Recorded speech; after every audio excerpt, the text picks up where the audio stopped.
Approximately 310 days are left for UPSC Prelims 2024.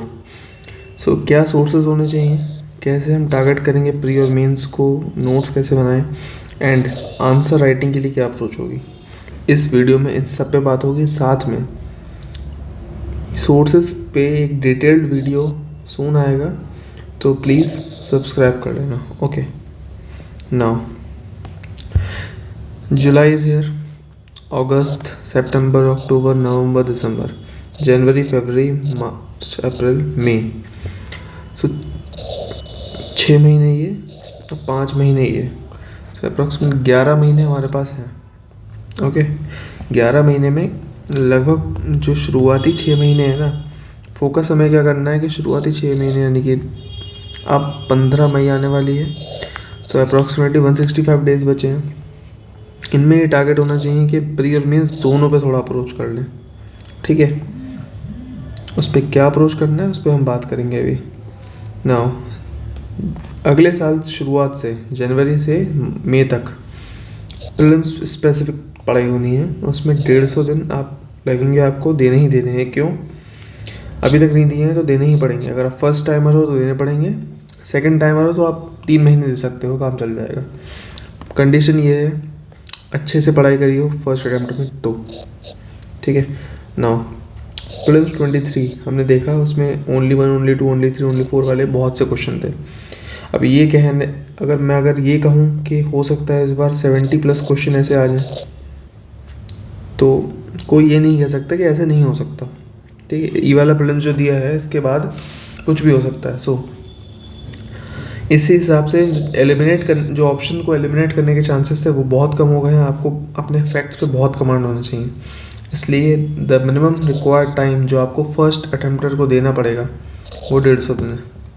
Okay, जुलाई 15 से दिसंबर 31 तक आपको इंटीग्रेटेड पढ़ाई करनी है प्री प्लस मेंस के लिए।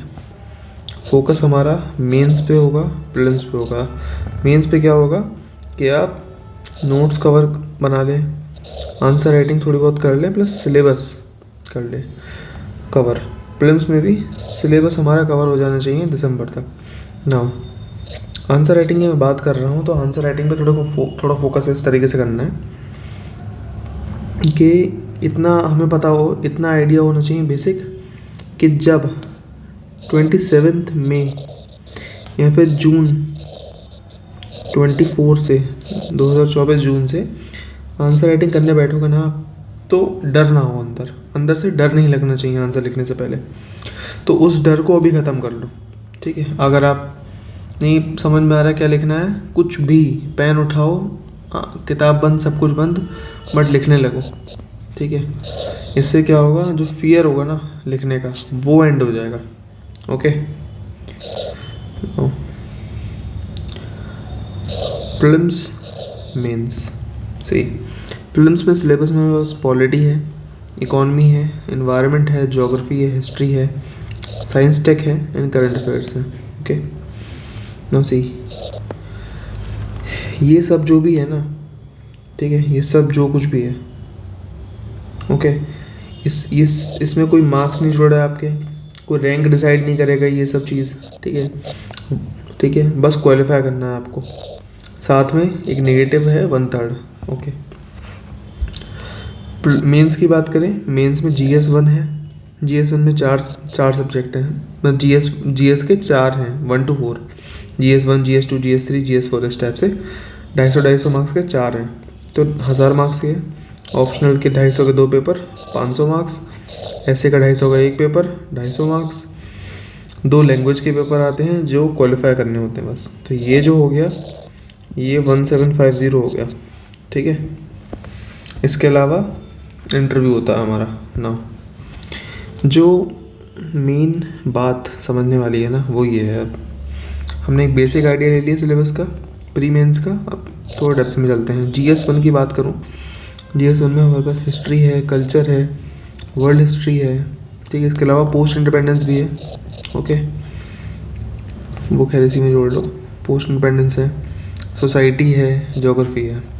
GS 2 में भी है polity, governance, IR, social justice. GS3 में इकोनॉमी है, एनवायरनमेंट है, साइंस एंड टेक है, disaster management, internal security. Okay, इसके अलावा कुछ इंफ्रास्ट्रक्चर वाली बातें आती हैं, बट वो उसी में कवर हो जाता है ऑब्वियसली इकोनॉमी में। ना GS4 का पेपर है हमारे पास एथिक्स वाला, ठीक है, एथिक्स इंटेग्रिटी एप्टीट्यूड वाला, प्लस ऑप्शनल के 2 पेपर होते हैं। सब्जेक्ट एक ही ऑप्शनल कोई भी आप चूज़ कर सकते हो, 24-25 सब्जेक्ट्स हैं, उसमें से कुछ भी चूज़ कर सकते हो, ठीक है। नाउ प्री सी, यहाँ पर जो हाईलाइटेड दिख रहे हैं ना, जैसे कि history, culture, geography, polity, economy, environment, science tech, GS4 optional, ये जो थोड़ा हाईलाइटेड एरिया दिख रहे हैं, इनको आपको अभी कवर करना पड़ेगा। अभी मतलब दिसंबर से पहले पहले। क्यों? क्योंकि ये वो एरियाज़ हैं, या तो इनका मीन्स में बहुत बड़ा रोल है, और इतना बड़ा रोल है, इतना वास्ट सिलेबस भी हो सकता है, इतना जैसे ऑप्शनल है, आप नहीं कवर कर सकते 3 महीने में, ठीक है। 3 महीने आपको बहुत ही डेडली तरीके से चाहिए। प्री और मेंस के बीच में अप्रॉक्सीमेटली 3 महीने मिलते हैं। आप ऑप्शनल करने नहीं बैठोगे, तो ऑप्शनल आपको अभी कवर करना है। GS4 अगर आपने पहले कवर कर रखा है तो आप डायरेक्ट आंसर राइटिंग भी उतर सकते हो GS4 की, ठीक है, जो आपको एक्स्ट्रा एज देगा। फॉर एग्जांपल अगर मेरा GS4 कंप्लीट है, तो जैसे ही प्रीलिम्स हुआ मैं सबसे पहले GS4 कवर कर सकता हूँ, तो मेरे 250 मार्क्स तो मेरे हाथ में है ना। क्यों? क्योंकि इसमें कोई करंट अफेयर्स का झंझट नहीं है, ठीक है। नोट्स कंप्लीट, PYQs कंप्लीट, सब कुछ कंप्लीट, तो आप डिसेंट लेवल पर हो, ठीक है। इसके अलावा जो history, culture, geography, polity, economy, environment, science and tech, ये वो एरियाज़ हैं जो ओवरलैप करते हैं आपके प्रीलिम्स के साथ, तो आपको इनको एटलीस्ट कवर कर लेना है, ठीक है। देखो, एक आध सब्जेक्ट ऊपर नीचे हो सकता है। फॉर एग्जांपल मान लो आपने साइंस एंड टेक नहीं करा, but disaster management of internal security कर लिया, बट कर लिया, okay done. But polity, economy, ठीक है, हिस्ट्री, ये वो एरियाज़ है ना, पॉलिटी, इकोनॉमी, हिस्ट्री, जो बाद में नहीं कवर कर पाओगे आप। एक बार को geography, environment, science and tech बाद में हो सकता है, ठीक है, बट छोड़ मत देना, ठीक है। एक आध सब्जेक्ट, ठीक है, साइंस एंड टेक नहीं हो पा रहा, कोई बात नहीं, आपने उसकी जगह गवर्नेंस, सोशल जस्टिस कर लिया, या फिर ये कर लिया, ठीक है, या IR कर लिया मान लो, बट ऐसा मत करना कि हिस्ट्री, पॉलिटी, इकोनॉमी छोड़ दो, ओके। नाउ सो हमने देखा complete the highlighted subjects at first priority, उसमें पॉलिटी, इकोनॉमी, हिस्ट्री, ये बहुत इंपॉर्टेंट है। इनको आपको कम से कम 2 से 3 रीडिंग दे देना है अभी दिसंबर से पहले पहले, ठीक है। इसके अलावा geography, environment, science and tech, इसको आप एक बार भी कवर कर लोगे ठीक से तो हो जाएगा। डिटेल में भी बात कर रहे हैं इस पर, जैसे कि देखो, सो जुलाई से लेकर दिसंबर तक का जो भी ऑर्डर है वो किस तरीके से होना चाहिए। नो सी, जुलाई की बात कर रहा हूँ मैं, ओके। तो जुलाई में एग्जाम्पल है, देखो ये एक अप्रोच है, ठीक है, IAS बनने का ये एक रास्ता है। ऐसे बहुत से रास्ते हो सकते हैं, हर बंदा, हर लड़का, हर लड़की, हर एस्पिरेंट अपना अपना रास्ता चुनता है, ओके। ये एक पॉइंट ऑफ व्यू है, आप इस पर अपना टेक लेके इसे मॉडिफाई कर सकते हैं, और करना भी चाहिए, आपको मॉडिफाई ही करना चाहिए, बल्कि अपनी कंडीशंस को ध्यान में रखते हुए, अपनी प्रिपरेशन लेवल को ध्यान में रखते हुए आपने मॉडिफाई कर लिया। नाउ फॉर एग्जांपल आपने जुलाई में पॉलिटी, ज्योग्राफी और ऑप्शनल स्टार्ट करा, ओके। सी, अगर ऑप्शनल अभी तक डिसाइड नहीं करा है, 15 दिन जुलाई के हैं, खाली हैं, आराम से लो, डिसाइड करो। डिसाइड कैसे करते हैं इस पर मैं यूट्यूब पे नया वीडियो ले आऊँगा, तो सब्सक्राइब कर लेना, okay.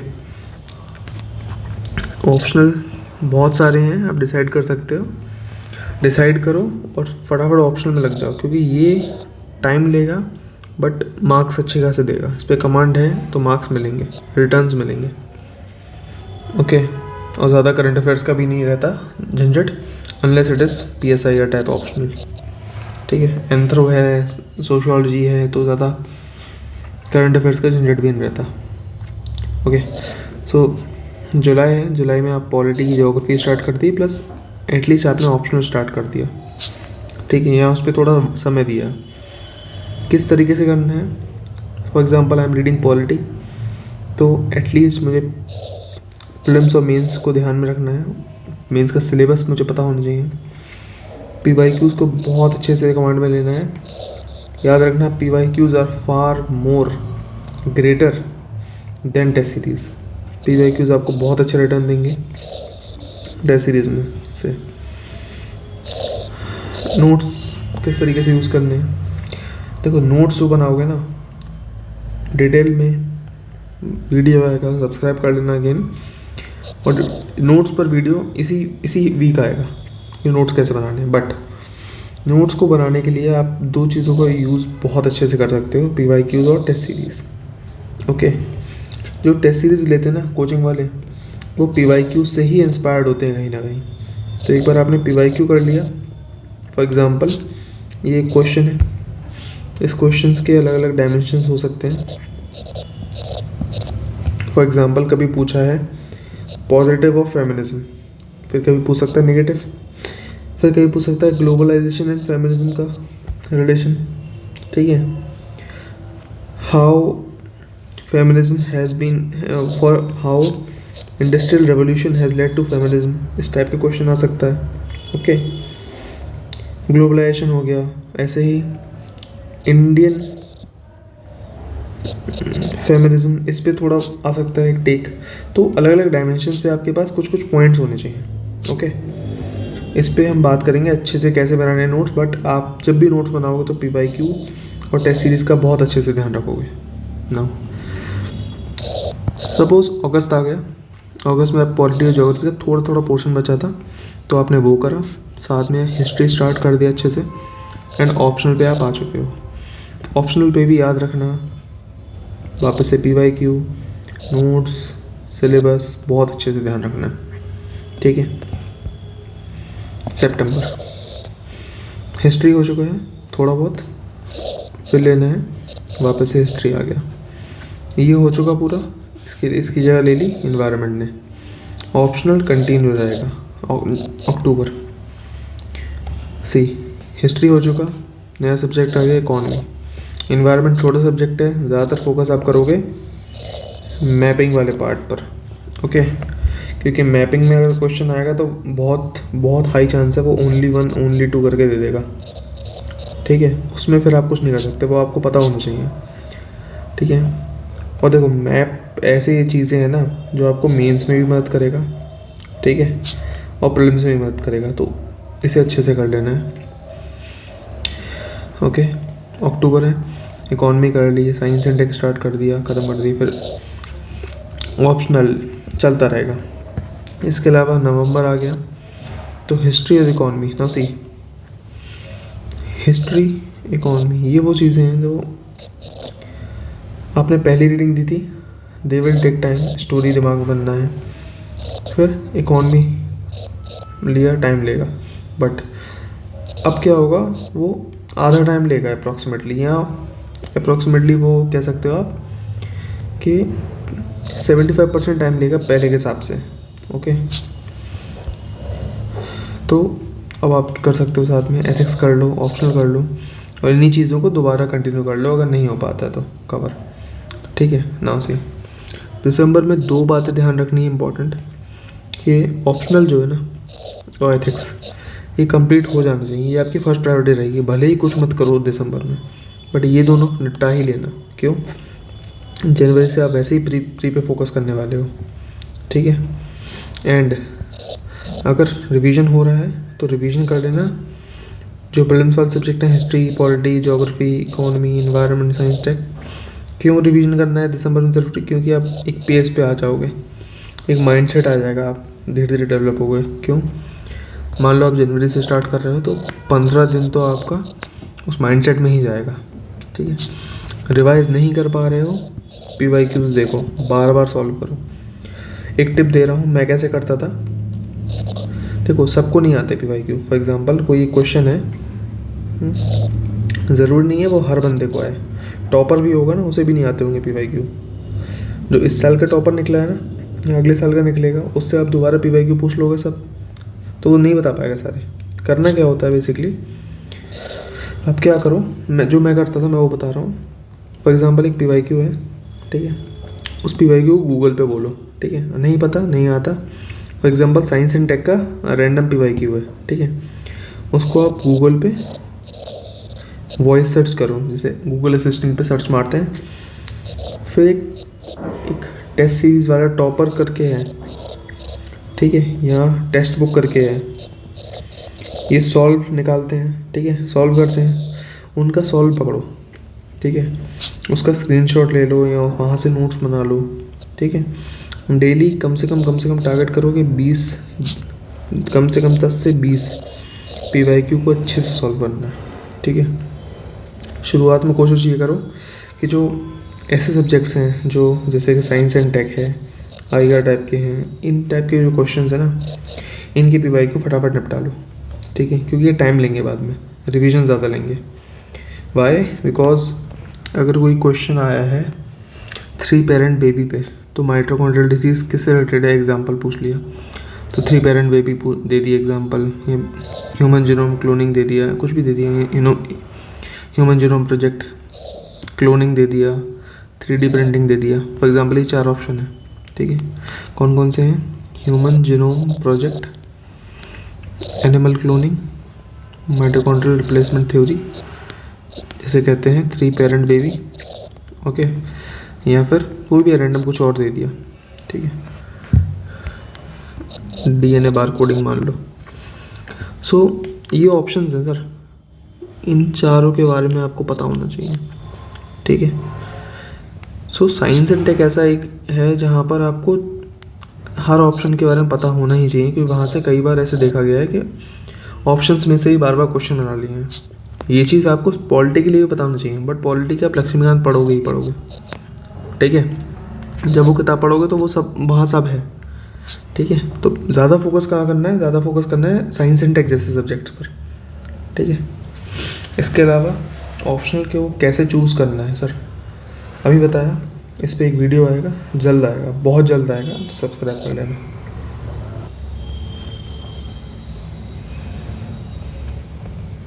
Now let us talk about sources क्या कवर करने हैं। देखो, सोर्सेस पे डिटेल्ड वीडियो बाद में आएगी, बट एक हल्का फुल्का रफ आइडिया ले लेते हैं जिन सब्जेक्ट्स के बारे में बात करी है उनके बारे में। पॉलिटी, भाई ये तो भगवत गीता है, ठीक है, UPSC की, इससे आपको करना ही करना है, ठीक है। इस बार एक प्रेसिडेंट का क्वेश्चन था, ठीक है, उसमें 4 ऑप्शन दे रखे थे, ठीक है। 2 ऑप्शन तो आपके लक्ष्मीकांत से हो रहे थे, शायद जो बाकी के 2 थे वो भी हो जाते, बट एक एवरेज एस्पिरेंट वो बाकी के 2 ऑप्शन नहीं कर पाता, ठीक है। क्यों? क्योंकि इस तरीके से ऑप्शन था कि त्रिपुरा और पुडुचेरी को कंपेयर कर दिया। प्रेसिडेंट की जो पावर होती है ना, मतलब सॉरी इलेक्शन होता है, उसके बारे में क्वेश्चन था, तो वोट वैल्यू कहाँ की ज़्यादा होगी, त्रिपुरा की होगी, पुडुचेरी की, इस टाइप के क्वेश्चन थे जो कि आप नहीं रट सकते बार बार। तो बाकी जो 2 ऑप्शन हो गए ना कंप्लीट, एटलीस्ट वो तो आपको पता होने चाहिए। तो वो कहाँ से मिलेगा? लक्ष्मीकांत से। सेम मृणाल के लिए मैंने फॉलो किए थे, मृणाल सर के नोट्स इकॉनमी के लिए।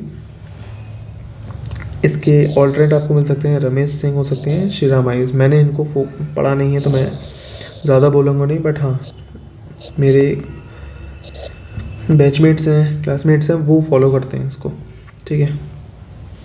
ज्योग्राफी के लिए 11th-12th NCERT मैंने भी इसे फॉलो करा है।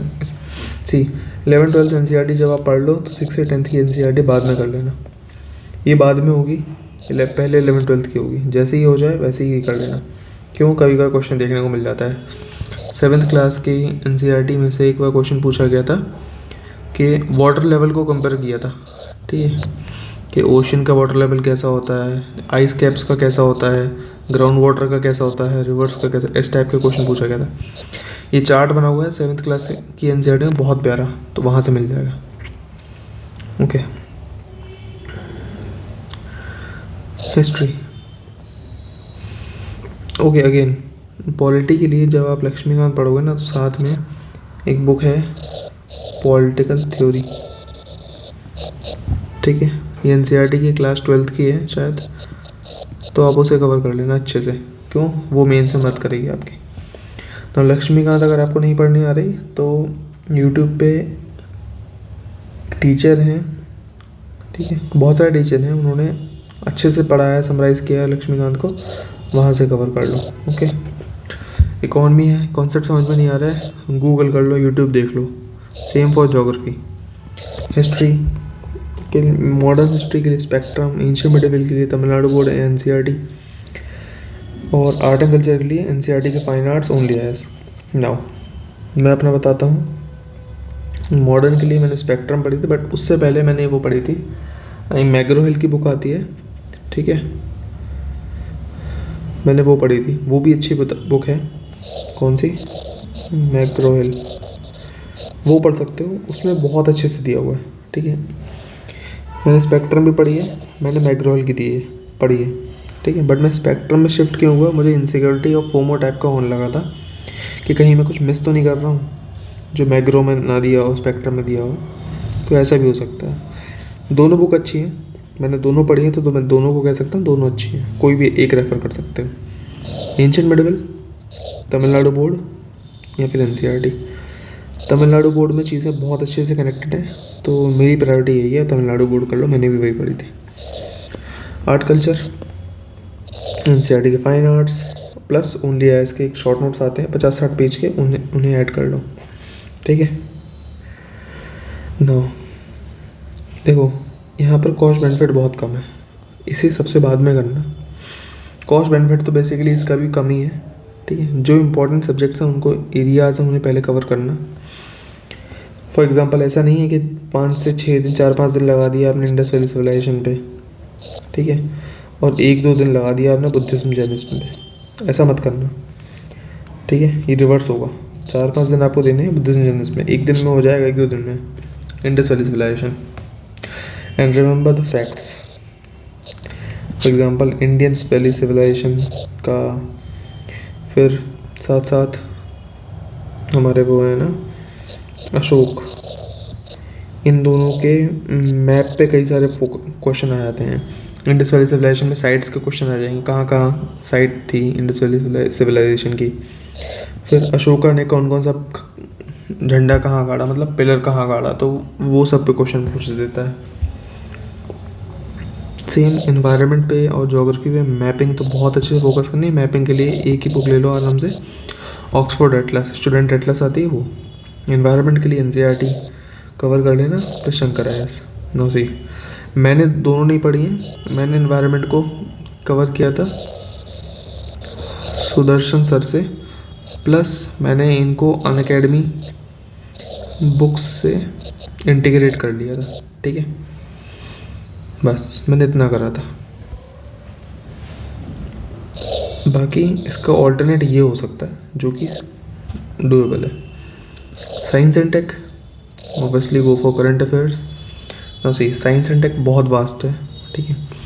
नॉर्मल बिना किसी गाइडेंस के करने जाओगे खो जाओगे, बेटर है करंट अफेयर्स उठाओ। करंट अफेयर्स कैसे उठाओ?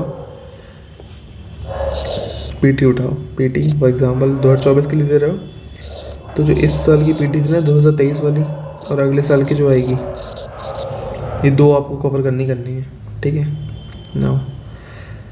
अभी क्या करो, 2023 की कर लेना दिसंबर तक, ठीक है। 2023 की पीटी होगी, उसमें से कई सारे टॉपिक्स क्या मिल जाएंगे, कॉमन मिल जाएंगे।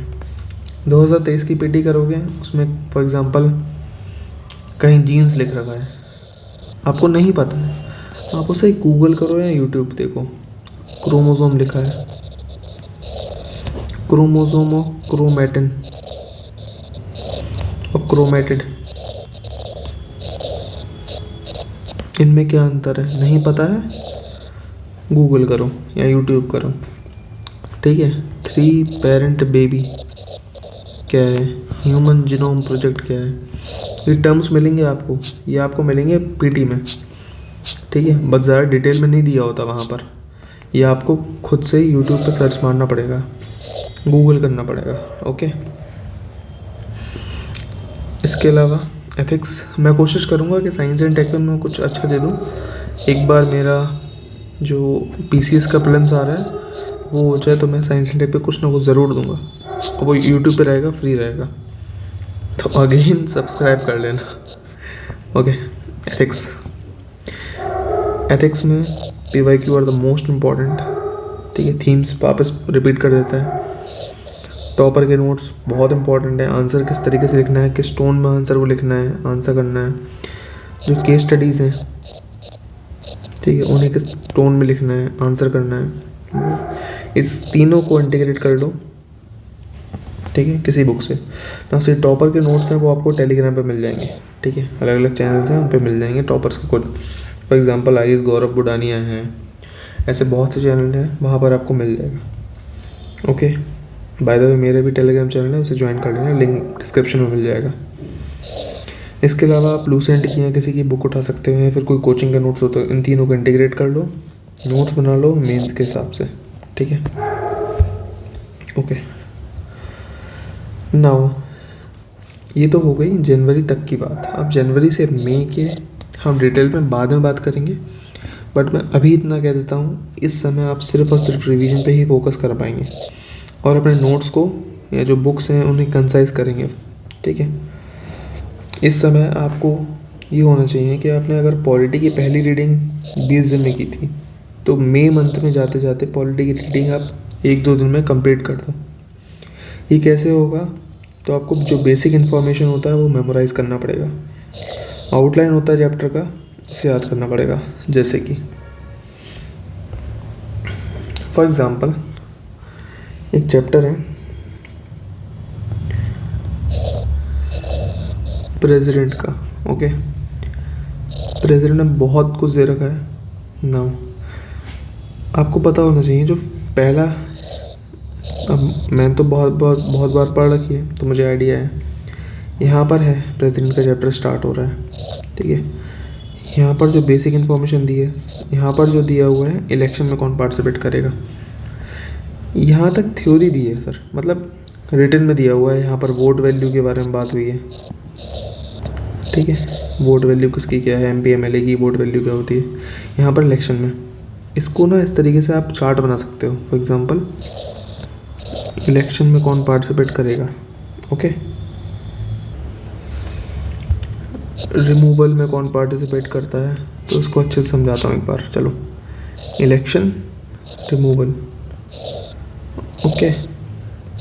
नो, कौन है ये? इलेक्टेड एमपी है, इलेक्टेड एमएलए है ना। ये नॉमिनेटेड मेंबर्स हैं, nominated MP, nominated, okay, nominated MP, nominated MLA, ठीक है। इसके अलावा elected of legislative assembly of union territories, कौन सी? दिल्ली प्लस पुडुचेरी, ये दो ही हैं बस।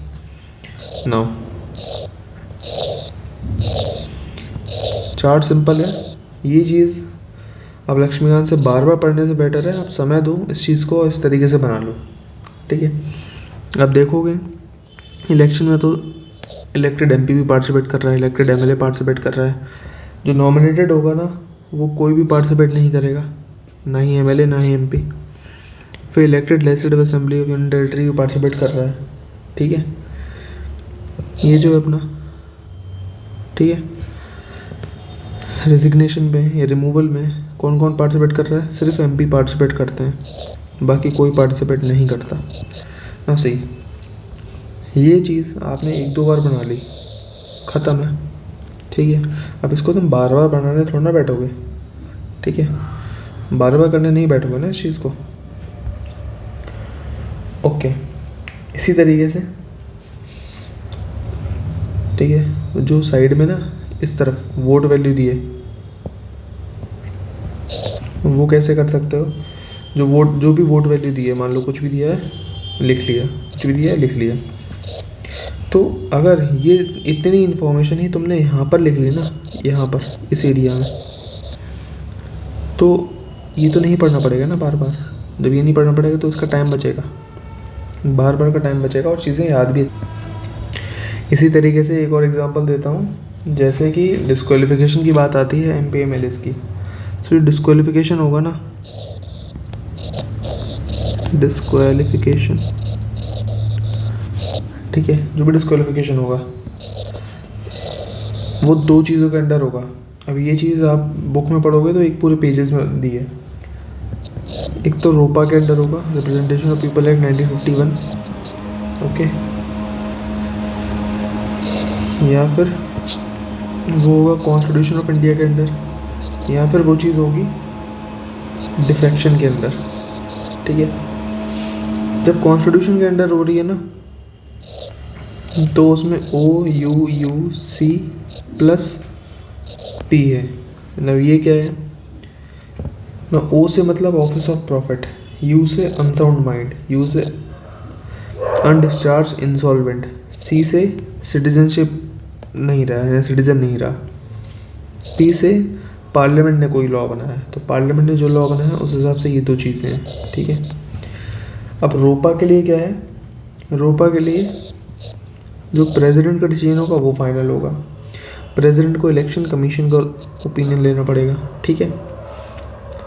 अब ये जो इलेक्शन कमीशन वाली ये RAS के प्रीलिम्स में पूछा था इस टाइप से, ओके। तो ऐसे क्वेश्चंस आपको देखने को मिल जाएंगे। सेम डिफेक्शन के लिए स्पीकर का डिसीजन फाइनल होगा एंड उस पर जुडिशियल रिव्यू भी हो सकता है। नफसी, अब अगर यही चीज़, ठीक है, तुम देखो, अगर तुमने यही चीज़ ना, ठीक है, बना ली साइड में, तो इतनी सी जगह में तुम्हारा एक पेज कंप्लीट हो गया, ठीक है। तो ये चीज़ें, ये काम करना पड़ेगा, ये काम आपको करना पड़ेगा। तो जो लास्ट में जाके जो समय है ना, वो घट के 20 दिन से 1-2 दिन आ पाएगा। साथ साथ आपको फैक्ट्स और मेमोराइज करने पड़ेंगे ताकि उन चीज़ों को आप बार बार स्किप कर पाओ, okay. Sorry for that. So I hope कि आपको इस वीडियो से कुछ वैल्यू मिली होगी। अगर वैल्यू मिली है तो please please please subscribe and join the Telegram channel. Link is in the description. Thank you.